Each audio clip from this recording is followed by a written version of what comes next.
सभी को पता है कि दो चार्ज होते हैं, जैसे आपने देखा Na प्लस Cl माइनस, एक प्लस का एक माइनस का, या फिर दोनों प्लस के या फिर दोनों माइनस के, तो आपके दो चार्ज होते हैं, तो वो हमेशा एक दूसरे के ऊपर विद्युत बल, इलेक्ट्रिक फोर्स लगाते हैं। ठीक है, तो ये जो इलेक्ट्रिक फोर्स होता है, ठीक है, विद्युत बल, यही कूलाम बल कहलाता है। जैसे मान लें अपन दो चार्ज हैं, प्लस का Q1 और प्लस का Q2, जिनके बीच की दूरी कितनी है R। तो यहां पर Q1 आवेश, Q1 चार्ज Q2 पर बल लगाएगा, ठीक है, और Q2 चार्ज Q1 पर भी बल लगाएगा। ठीक है, तो दोनों एक दूसरे पे क्या लगाते हैं, बल लगाते हैं। तो यह जो कूलाम बल होता है, यह कूलाम बल दोनों आवेशों के गुणनफल के क्या होगा, समानुपाती। ठीक है, और नंबर 2, यह बल इनके मध्य की दूरी के वर्ग के क्या होता है, व्युत्क्रमानुपाती होता है।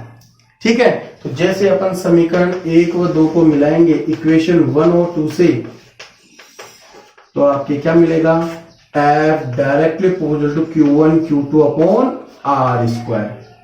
जब अपन प्रोपोर्शनैलिटी साइन, समानुपाती चिन्ह हटाते हैं, तो यहाँ पे क्या आता है, नियतांक, एक कांस्टेंट आता है जो आपके क्या कहलाता है, K। ठीक है, तो ये होता है आपके कूलाम बल, विद्युत बल। ठीक है, जहां K क्या है, जहां K एक समानुपाती नियतांक है जिसका मान होता है 1/4 pi epsilon naught is equal to 9 × 10⁹ in MKS।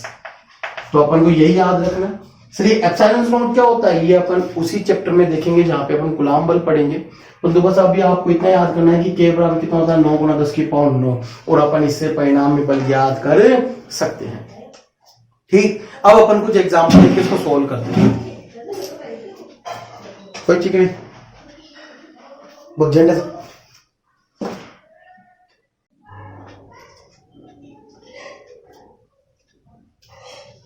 इस बल के साथ आपको बल की दिशा लगानी भी आनी चाहिए।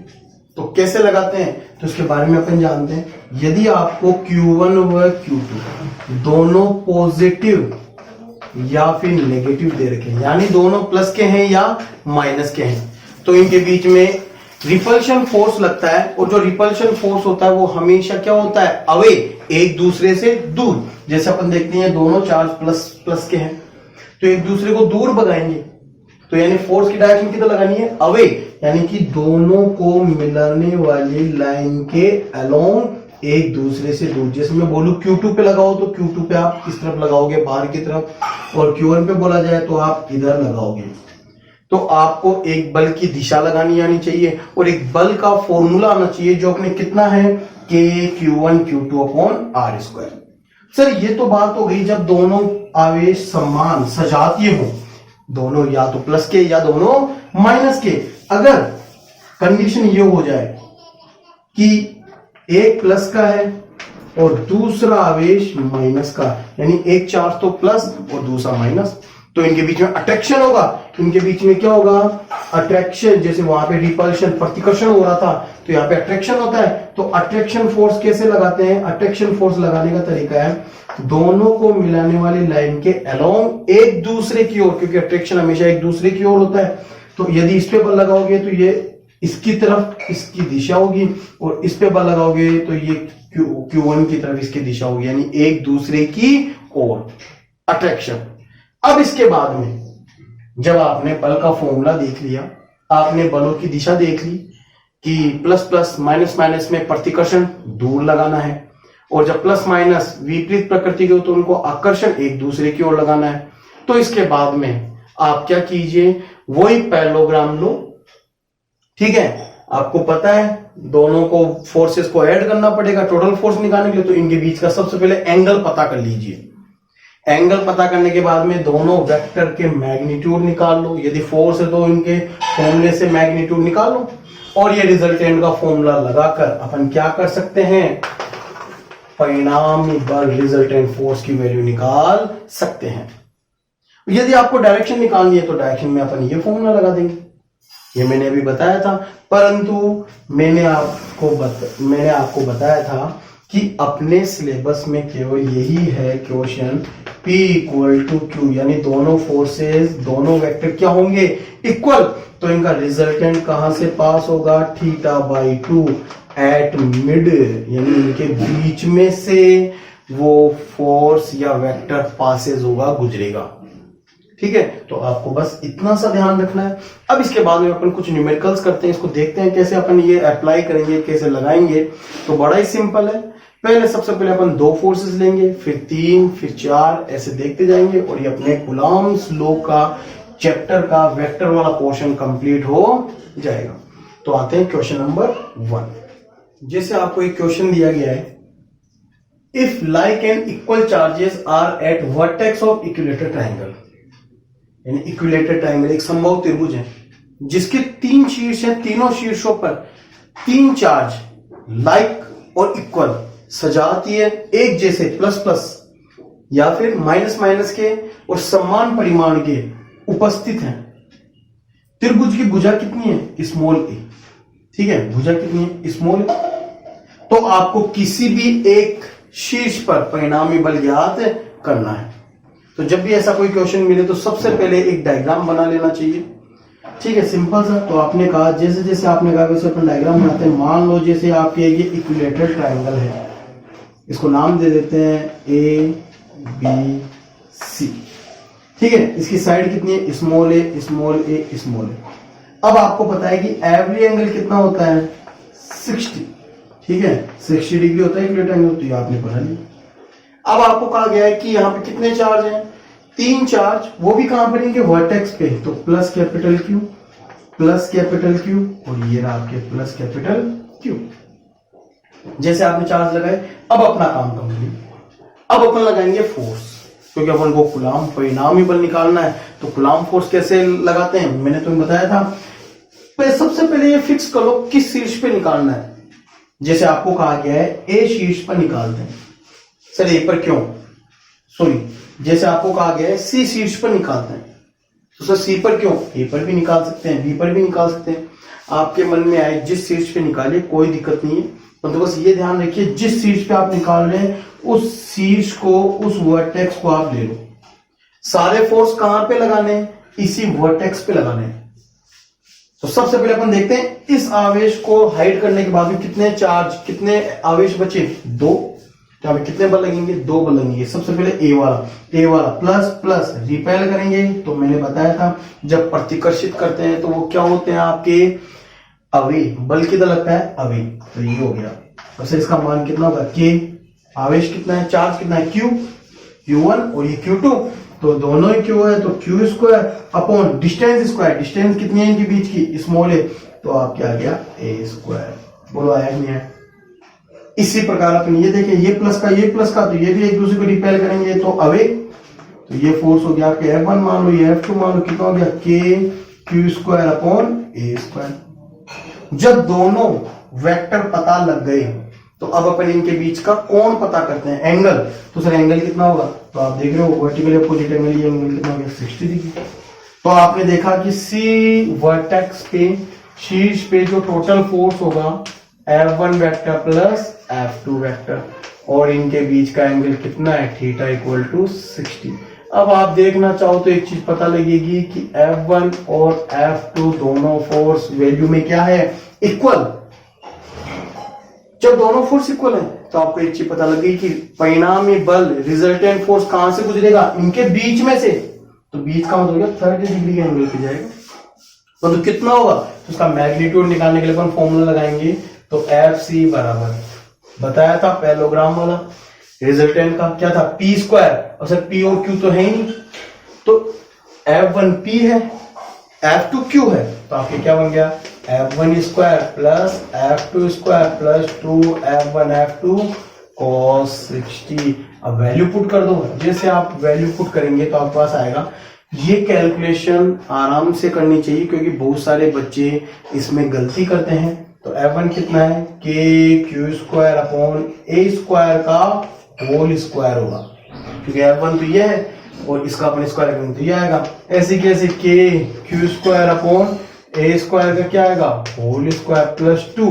दोनों फोर्सेस मल्टीप्लाई होंगे तो अगेन स्क्वायर हो जाएगा क्योंकि दोनों इक्वल है। तो के क्यू स्क्वायर अपॉन ए स्क्वायर का होल स्क्वायर, cos 60 कितना होता है 1/2, 2 से 2 गया।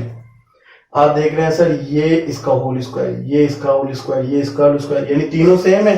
सेम है तो आपके 1 2 3 कितना हो गया स्क्वायर रूट ऑफ 3 के क्यू स्क्वायर अपॉन ए स्क्वायर का होल स्क्वायर। जैसे अपन रूट लेंगे कितना आएगा स्क्वायर रूट 3 के क्यू स्क्वायर अपॉन ए स्क्वायर न्यूटन, इतना फोर्स लगेगा। अब बताएं इसकी डायरेक्शन। तो सर डायरेक्शन किस डायरेक्शन में लगेगा, तो मैंने बताया था मिड में से पासेज होगा। तो जैसे आपने कहा कि इसके बीच में से पासेज होगा, ठीक है, तो आप बोलोगे at mid of both forces F1 and F2। तो कितने एंगल पे गया 60/2, कितना हो गया 30 डिग्री एंगल पे। अब जैसे आप इसका 30 करोगे, ध्यान देना बच्चों, यहां पर कंडीशन ये है कि एक फोर्स इधर है, एक फोर्स इधर लग रहा है, ये एंगल है 60, आपने किया 30, ये आपके रिजल्टेंट फोर्स इधर जा रहा है। तो जैसे आप इस लाइन को पीछे ले जाओगे, इस लाइन को अपन पीछे ले जाएंगे तो ये इसकी क्या हो जाती है परपेंडिकुलर, ठीक है। तो अपन क्या बोल सकते हैं ए बी के क्या होगा परपेंडिकुलर, ठीक है। तो इसको ऐसे बोल सकते हैं परपेंडिकुलर टू ए बी जो साइड है उसकी क्या होगा परपेंडिकुलर, ठीक है। तो आप इस प्रकार रिजल्टेंट फोर्स की वैल्यू और डायरेक्शन निकाल सकते हैं और ये आपके क्वेश्चन कंप्लीट। इसी प्रकार अपन दूसरा एग्जांपल लेते हैं। केवल अभी अपन 2 फोर्सेस का ही क्वेश्चन करेंगे। 3 का करने के पहले अपन एक लो पढ़ेंगे, फिर बाद में 3 के 4 के 5 के जितने के भी हो अपन सारे क्वेश्चन सॉल्व कर पाएंगे। तो 12th क्लास में ऐसे वेक्टर के क्वेश्चन है। और देखते हैं एग्जांपल नंबर 2 आपके।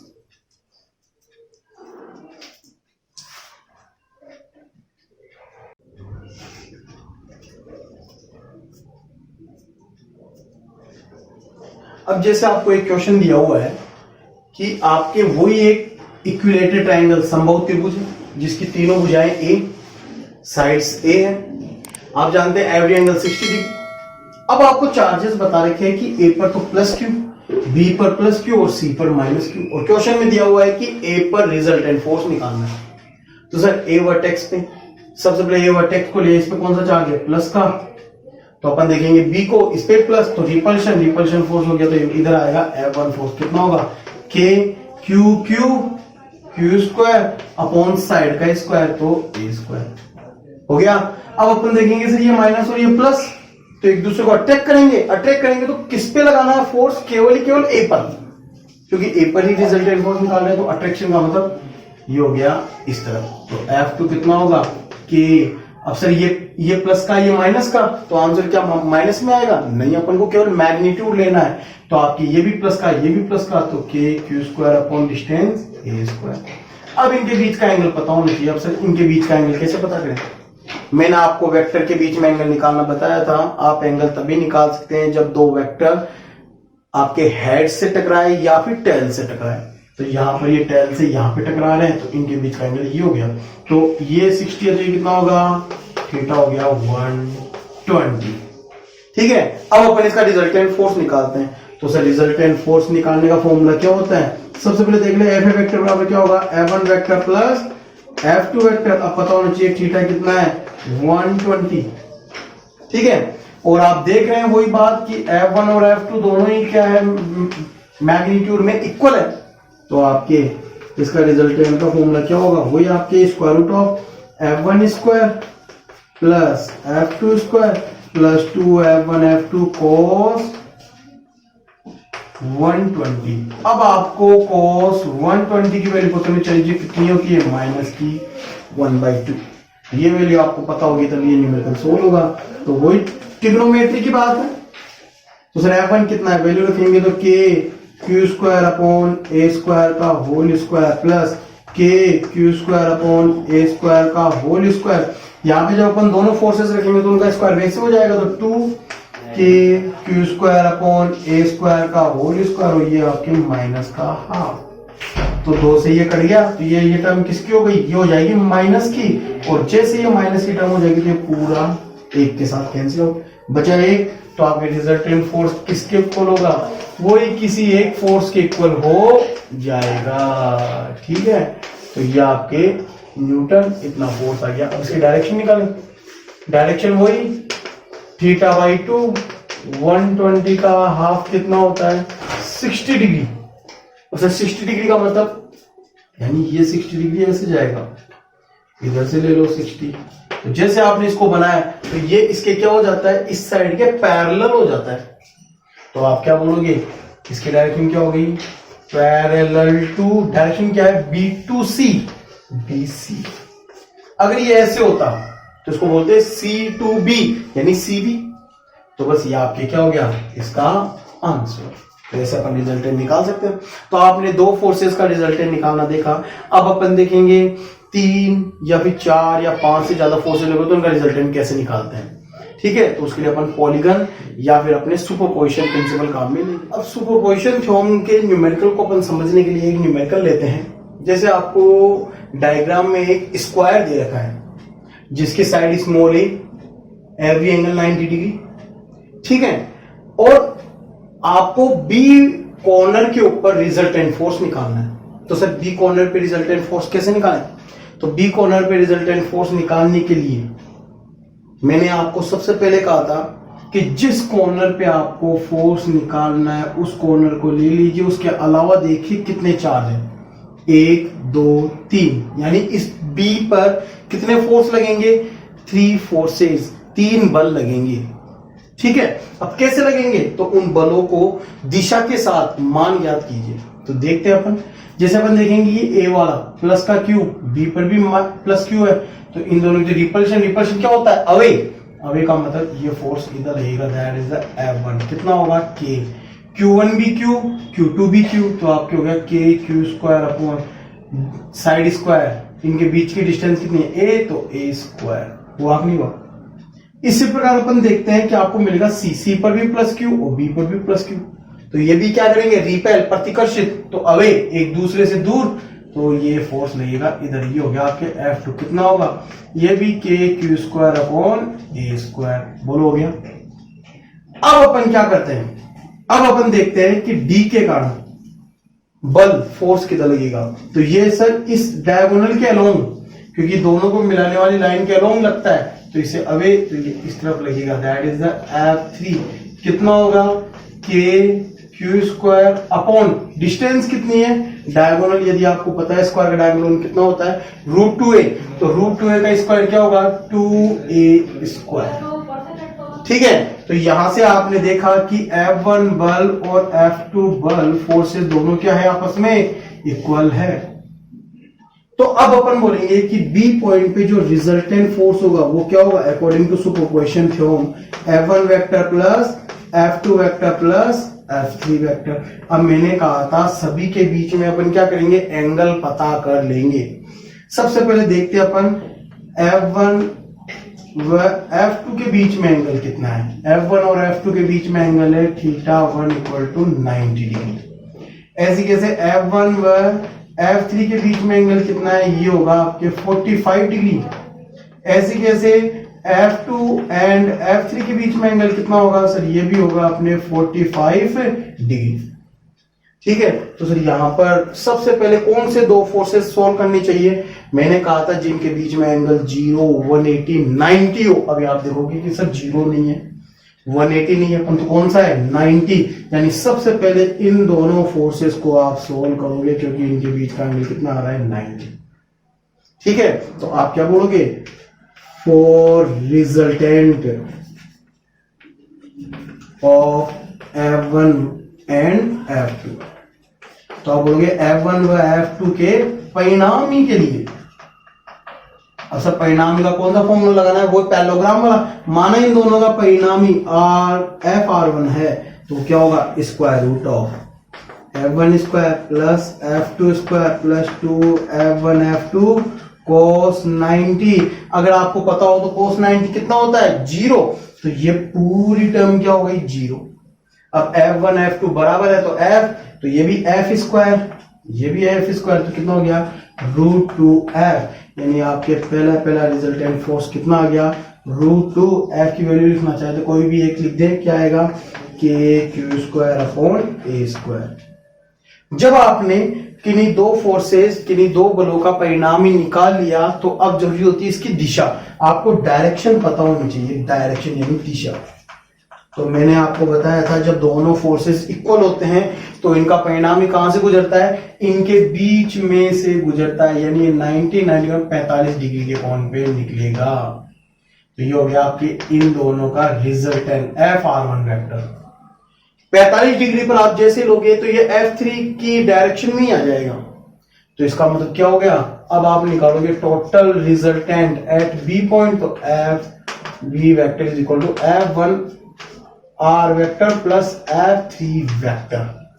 आपने इन दोनों फोर्सेस बलों को हल कर लिया तो इन दोनों का परिणाम अब कौन बन गया, FR1 या F1R बोल देते हैं इसको भी अपन FR1। ठीक है, अब इन दोनों के बीच का एंगल अभी अपन ने देखा, जैसे अपने डायग्राम से देखा तो कितना हो गया θ0। तो जब दोनों फोर्सेस एक ही डायरेक्शन में होते हैं तो दोनों वैसे ऐड हो जाते हैं। तो अपन सोल्व करना चाहें तो एफ भी कितना होगा, square root of FR1 square F3 square plus 2FR1 F3 cos 0। cos 0 कितना होता है 1, तो ये बन गया a square plus b square plus 2ab, यानी a प्लस b का होल स्क्वायर का square root FR1 plus F3 के स्क्वायर का रूट। तो ये कितना हो गया FR1 प्लस F3, यानी दोनों फोर्सेस को अपन ऐड कर देंगे तो आपके बी पॉइंट पे रिजल्टेंट फोर्स कितना होगा। तो सर रिजल्टेंट फोर्स यदि अपन निकालें तो FR1 कितना आया था, ये रहा √2 के क्यू स्क्वायर अपॉन ए स्क्वायर प्लस F3 कितना है, F3 ये रहा कितना है के Q square upon 2a square. चाहो तो यहाँ पे कॉमन ले लो तो के क्यू स्क्वायर अपॉन ए स्क्वायर कॉमन बचा क्या, √2 प्लस हाफ न्यूटन, इतना बल लगेगा। अब अपन इसकी डायरेक्शन बताना चाहें, दिशा बताना चाहिए, तो सर दिशा किधर होगी।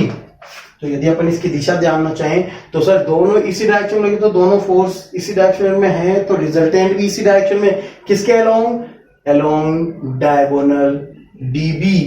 तो आप बोलोगे अलोंग डायगोनल DB की दिशा में। ठीक है, तो ये आपके क्या हो गया आंसर।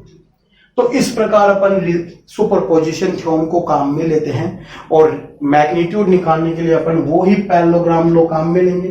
पैरेललोग्राम लॉ जब अपन काम में लेते हैं तो कोई दो फोर्सेस सोल्व करते हैं, फिर उसके रिजल्टेंट को साथ में लेकर फिर बाद में तीसरे चौथे फोर्सेस के साथ उसको सोल्व करते जाते हैं और फिर लास्ट में अपन को आंसर मिले जाता है। ठीक है, इसी प्रकार अपन एक और क्वेश्चन देखते हैं। अब अपने क्वेश्चन नंबर 2 लेते हैं। वो का वो एक स्क्वायर है जिसकी साइड है एवरी एंगल 90 डिग्री। ठीक है, बट आपको सी कॉर्नर के ऊपर -q चार्ज दिया गया। तो अब बताइए बी के ऊपर रिजल्टेंट फोर्स कितना होगा। तो सर वो का वही एक चार्ज को बी पॉइंट को हटाने के बाद में कितने चार्ज हैं, कितने आवेश हैं, 1 2 3। तो कितने बल लगेंगे, 3 ही बल लगेंगे, 3 ही फोर्स लगेंगे। लगाते हैं। सबसे पहले एक आंसर प्लस रिपल्शन अवे, एक दूसरे से दूर यानी मिलाने वाली रेखा से दूर। तो आगे कितना होगा के क्यू स्क्वायर अपॉन साइड कितनी है ए स्क्वायर, ये लो F1। अब अपन देखें सी के कारण, तो ये नेगेटिव है और ये पॉजिटिव है, तो आपको इस पे लेना है। तो अट्रैक्शन एक दूसरे की ओर, तो ये सी की ओर हो जाएगा। तो ये हो गया आपके कौन सा फोर्स F2, कितना होगा के क्यू स्क्वायर अपॉन साइड ए स्क्वायर। मैंने कहा था माइनस का चिन्ह काम में नहीं लेंगे अपन, मैग्नीट्यूड लेंगे। माइनस का केवल यही काम होता है, वो डायरेक्शन बताता है, जो डायरेक्शन क्या हो गई अपोजिट। अब अपन इस डायगोनल के अलोंग इधर लेंगे तो ये हो गया आपके F3 फोर्स कितना होगा के Q square upon distance square, distance कितनी है इसका स्क्वायर करेंगे तो 2a स्क्वायर। ठीक है, अब आपको पता है कि सर बी पॉइंट पे जो रिजल्टेंट फोर्स होगा वो सुपरपोजिशन थ्योरम से आपको ये मिलेगा। बोलो होगा नहीं होगा। अब आपको प्रत्येक के बीच में एंगल पता होने चाहिए। देखो आप देख सकते हैं F1 और F2 के बीच में 90 है, F1 और F3 के बीच में 45 और F2 और F3 के बीच में 135। तो अपन कौन सा सोल्व करेंगे? सबसे पहले 1 और 2 सोल्व करेंगे, यानी ऐसे देख के पता कर लेते हैं अपन। तो सबसे पहले इन दोनों को सोल्व करना है, ठीक है। तो वही कंसीडर, मान लो इनका रिजल्टेंट है F1R। तो F1R इनके बीच में है और F1 एंड F2 सोल्व करेंगे तो F1 square plus F2 square plus 2F1 F2 cos 90। अब आप देखो तो cos 90 कितना रहता है? 0। तो ये तो पूरी टर्म 0। तो आपके रिजल्टेंट फोर्स कितना होगा? सर ये दोनों फोर्सेस इक्वल भी है, F1 F2R इक्वल भी है, देख सकते हो आप दोनों यहाँ पे इक्वल है। तो ये 1 और ये 2, तो वो का वही आ गया √2F, यानी कि √2 KQ square upon A square Newton. इसकी डायरेक्शन देंगे तो आपको पता है डायरेक्शन कहां पे आती है? इसके मिड में से, तो यहां से पासेस हो जाएगा। तो ये हो गया आपके F1R वेक्टर, ये 45, ठीक है। तो आपने इन दोनों F1 और F2 का रिजल्टेंट निकाल लिया। तो अब बात आती है वही टोटल रिजल्टेंट निकालने, तो F1R वेक्टर प्लस F3। अब आप देखोगे इन दोनों के बीच में एंगल कितना होगा? ये डायगोनल के अलोंग है और डायगोनल आपको पता है 45 पे जाता है। ये भी 45 कितने हो गए? ये हो गया 90 डिग्री, ठीक है। तो अब अपन इन दोनों का रिजल्टेंट निकालेंगे। F भी बराबर क्या होगा? F1R square F3 square 2F1R F3 और cos 90, अगेन cos 90 कितना? 0। तो ये पूरी टर्म तो फिर से 0 हो जाएगी। तो F भी रिजल्टेंट फोर्स कितना होगा? स्क्वायर रूट ऑफ, अब इनके मान रखेंगे। F1R कितना है? √2 KQ स्क्वायर अपॉन स्क्वायर, √2 का स्क्वायर 2 और KQ square upon A square का होल स्क्वायर प्लस अपन F3 का स्क्वायर करेंगे तो आप क्या आएगा? सबसे पहले 1/2 का स्क्वायर 1/4 और आपके KQ square upon A square का होल स्क्वायर, यानी जो KQ square upon A square होता है उनको तो अलग स्क्वायर में ले लेते हैं, और जो डिजिट्स होती है जैसे हाफ √2 इनका अलग कर लेते हैं। अब आपको पता है कि अपन उन दोनों को तो कॉमन लेके उसका रूट करके निकाल सकते हैं। तो KQ square upon A square आ गया और इधर क्या बचेगा? इधर आएगा 2 + 1/4। एलसीएम लेके सोल्व करोगे तो 4 2 8 और 9, तो कितना हो गया? Square root of 9/4 KQ square upon A square. Solve करेंगे तो रिजल्टेंट फोर्स कितना हो गया? 3/2 KQ square upon A square. बस आपको इसका केवल मैग्नीट्यूड ही निकालना है। ऐसे क्वेश्चन में आपको डायरेक्शन नहीं पूछेगा, क्यों? क्योंकि दोनों फोर्सेस इक्वल नहीं है, तो आप नहीं बता सकते। वैसे चाहे तो निकाल सकते हैं, परंतु अलग सी टर्म आएगी तो अपन को बस मैग्नीट्यूड ही निकालना है। मैग्नीट्यूड कितना हो गया? 3/2 KQ square upon A square.